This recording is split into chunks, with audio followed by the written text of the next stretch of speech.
Hey guys, আজকে তোমাদেরকে ভেন্ডি ভর্তা করে দেখাবো। আর এই জন্য আমি হাফ কেজি ভেন্ডি নিয়েছি।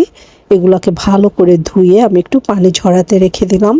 বাই দিস টাইম যে পাত্রে ভেন্ডিটা ভর্তা করব সেই কড়াইয়ের মধ্যে 7-8টা কাঁচামরিচ নিলাম, বড় একটা পেঁয়াজ কুচি করে দিয়েছি। তারপরে ভেন্ডিগুলো একটু টুকরো করে নিব। এই যে ধরো, এই ভেন্ডিটা আমি 2টা টুকরো করে নিলাম।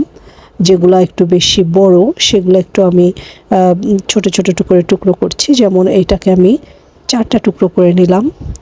ভেন্ডিটা সিদ্ধ করার আগে যদি তোমরা টুকরো করে নাও, সেক্ষেত্রে ভেন্ডিটা ভর্তা করার পরে অনেক লম্বা লম্বা থাকবে না, অনেকে আছে গলায় আটকে যায়, সেই ভয়টাও নাই। আর একদম লম্বা হয়ে থাকে। আস্ত ভেন্ডি সিদ্ধ করলে দেখতে খুবই বাজে লাগে। সো এরকম একটু টুকরো করে নিবা।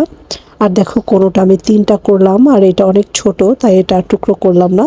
সো এরকম টুকরো করে নেবার। এই ভেন্ডিটা দেখো অনেক শক্ত, তাই আমি এটাকে বাদ দিয়ে দিচ্ছি।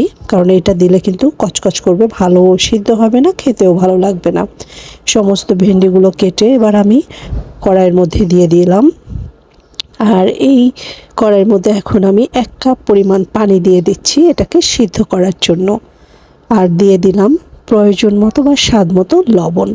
ব্যাস, শুরুতেই লবণটা দিয়ে দেওয়ার ফলে লবণটা কুক হয়ে যাবে, তাই কাঁচা লবণের আর ভয় নাই। মাঝারি আঁচে ঢাকা দিয়ে ভেন্ডিটা সিদ্ধ করে নিতে হবে। শুরুর দিকে একটু নালা নালা মনে হলেও এটা কিন্তু শেষের দিকে থাকবে না। তোমরা ভিডিওটা পুরো দেখতে থাকো। অনেকের একটা ভয় থাকতে পারে যে কেটে দিলে যদি বেশি পিছলা হয়ে যায়, দেখো আর সেই ভয়টা নাই।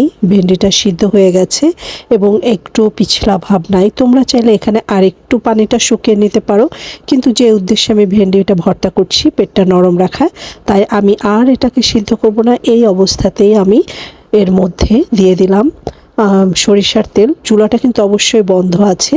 আর তারপরে আমি এখন এটাকে একটা ডাল ঘুটনি দিয়ে ভর্তা করে নিচ্ছি। আর মাস্ট এটা হাত দিয়ে ভর্তা করবা না, তাহলে কিন্তু অনেকেই তোমাকে বলবে না, কিন্তু একটা অভক্তি আসে। কারণ ভেন্ডিটা এমনি পিছলি, তারপরে কেউ যদি এটা হাত দিয়ে চটকায়, মন থেকে ভক্তি হয় না খাওয়ার জন্য।